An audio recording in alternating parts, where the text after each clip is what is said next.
OMG, si Dragonito na yan. Grabe, parang artista. Hindi lang gwapo, mayaman pa, jackpot talaga. Relax lang kayo, first day pa lang, ganyan na kayo ka-excited? Bro, kahit araw-araw ka pa dumating, ganito pa rin sila. Grabe, parang siya na may-ari ng school ah. Well, halos ganun na rin.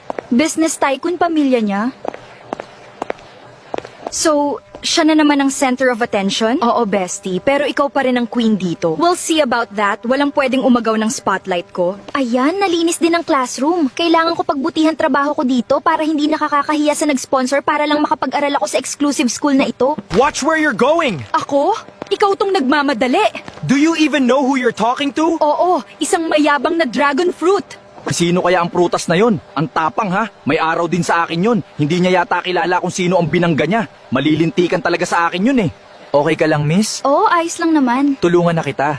Ako nga pala si Avocarding. Ikaw? Strawberry na naman pangalan ko, salamat sa tulong mo. Sino yung babaeng yan? Mukhang scholar lang. Then she should know her place. Ang tulad niya at hindi dapat nakikipag-usap sa elite students.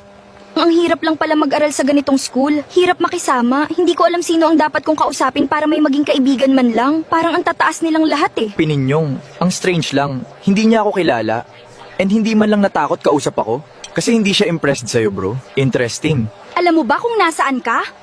Sa school tulad mo. Hindi ito para sa katulad mo. Hindi rin para sa mayabang. Matatapos ko kaya ang school year na ito kung puro weird ang students dito? Sabihin ko kaya kina tatay na ibalik na lang ako sa public school, at least doon, masaya. Huwag kayong bibitaw sa kwento ko ha. Tara, samahan niyo ako sa school na ito.